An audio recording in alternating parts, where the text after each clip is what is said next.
yakin penyesalannya tuh bener-bener nyesel sih, karena dari nangisnya kelihatan sih ya. Government of the DPR Korea, for your forgiveness. Please, and made the worst mistake of my life. Sebenarnya ada satu negara yang selalu di-request ke gue dari dulu. Bang, bahas Korea, Bang. Terus kalau gue inget-inget, iya ya, kita tuh belum pernah khusus satu episode ngebahas tentang Korea sendiri. Oke, kalau gitu sekarang ayo kita bahas tentang Korea Utara. Kita omongin seberapa edannya hukum dan penjara di sana.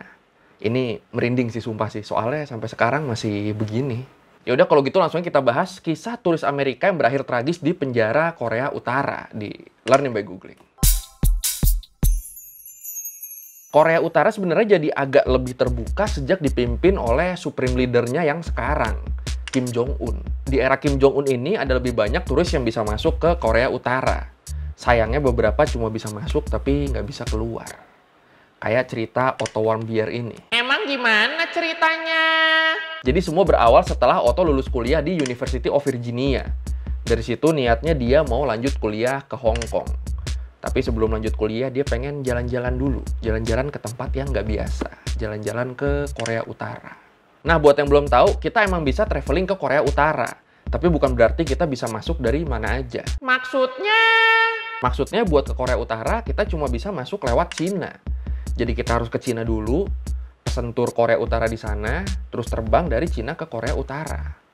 Atau mungkin ada yang pernah jalan-jalan ke Korut, bisa share pengalamannya. Now in this area we have captured enemy weapons that are trophies.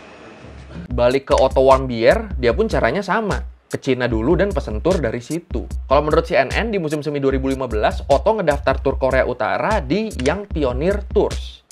Yang gue suka dari Young Pioneer Tours ini adalah tagline-nya. Budget adventures to destination your mother wants to stay away from. Petualangan murah ke destinasi-destinasi yang nyokap lu minta buat lu jauhin. Destinasi-destinasi yang dilarang sama nyokap lu. Gara-gara tagline ini gue jadi penasaran, selain ke Korea Utara dia ada tur mana lagi ya?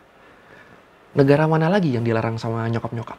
Terus pas sudah nyampe di Korea Utara, Otto sama rombongan turnya nginep di Yanggakdo International Hotel. Hotel yang emang buat turis-turis internasional di sana. Wah. Jadi penasaran ya, pengen nyoba.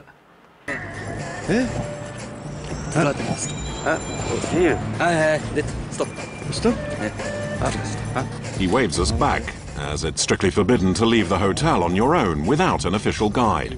Ya udah, selama 3 hari 3 malam di Korea Utara, Otto ini bener-bener liburan lah.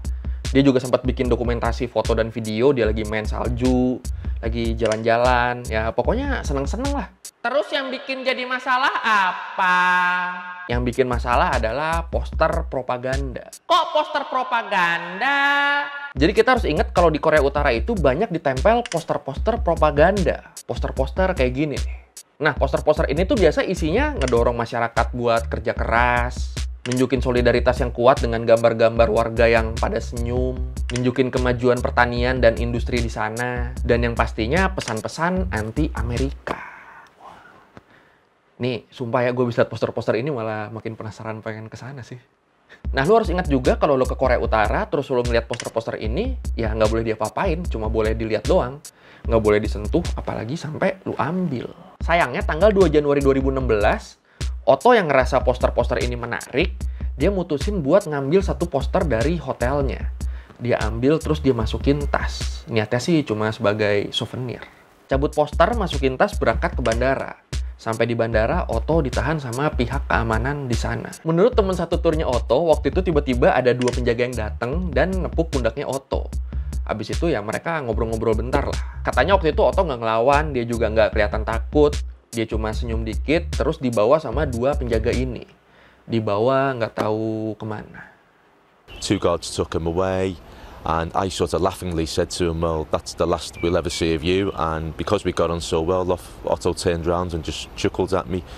But of course there was a huge irony in my words that we obviously didn't know what was going to happen, but that was the last time anyone actually saw him. Terus pas rombongan ini lagi nunggu pesawat di terminal, tiba-tiba pihak berwenang datang dan ngumumin kalau Otto Warmbier sakit dan udah dibawa ke rumah sakit. Ya, gue tahu agak aneh ya, padahal kan tadi kan dia nggak apa-apa ya. Ya gitulah.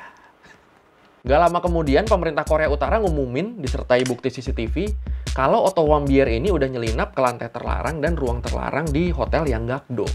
Dan nyuri poster propaganda di sana. Gue nggak tahu nih, lantai terlarang, ruang terlarang itu maksudnya gimana ya? Semisterius apa sih sampai dibilang ruang terlarang?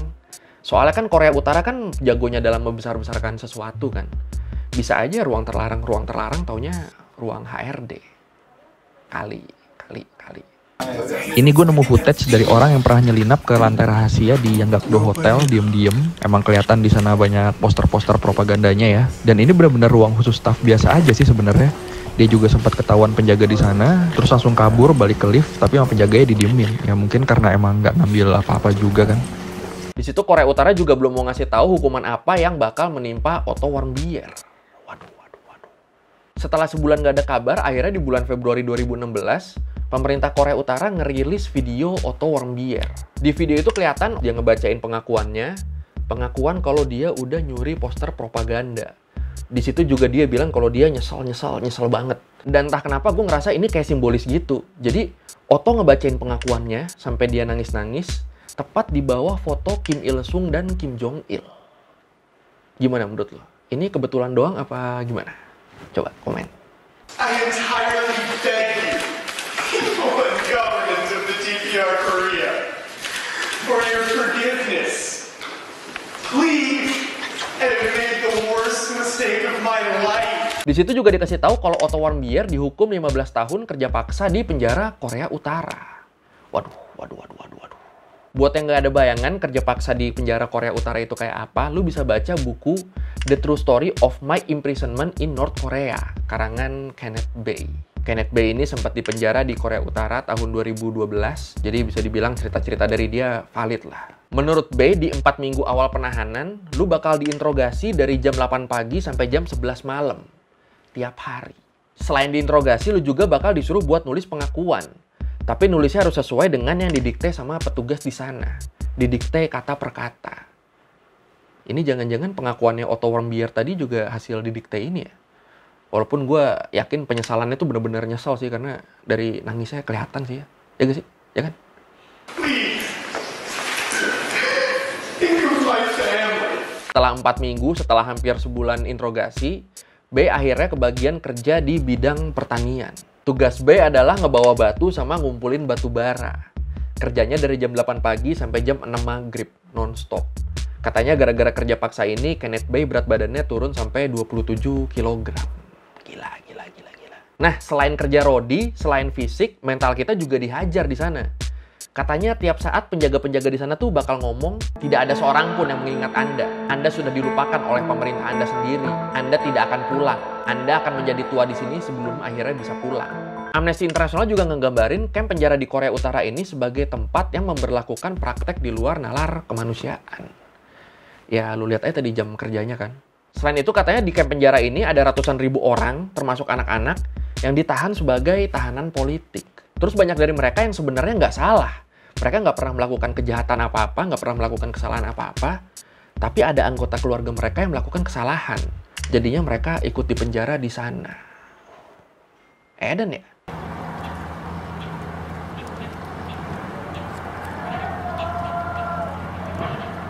Yang lebih edan lagi, Amnesty International ini pernah menganalisa gambar satelit dari Kwaliso Prison Camp.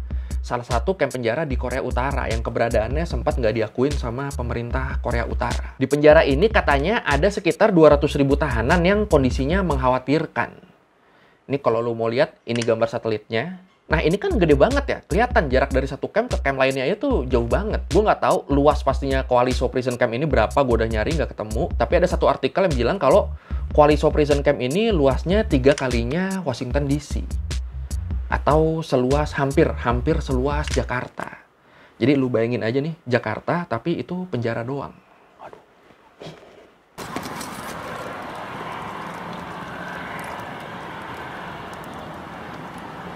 Menurut Amnesty International juga, tahanan di sana bakal disuruh buat ngegali kuburan mereka sendiri.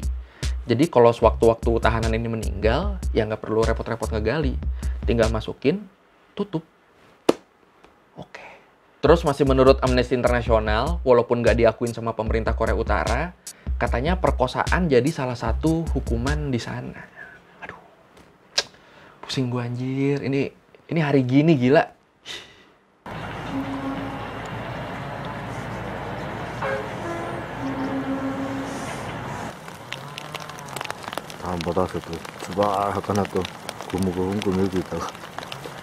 Balik ke Otto Warmbier, walaupun hukumannya sebenarnya 15 tahun, tapi setelah 17 bulan akhirnya dia dipulangin ke Amerika. Dibawa pakai helikopter medis ke Amerika, dan pas sudah sampai baru ketahuan kalau Otto ini udah dalam keadaan koma.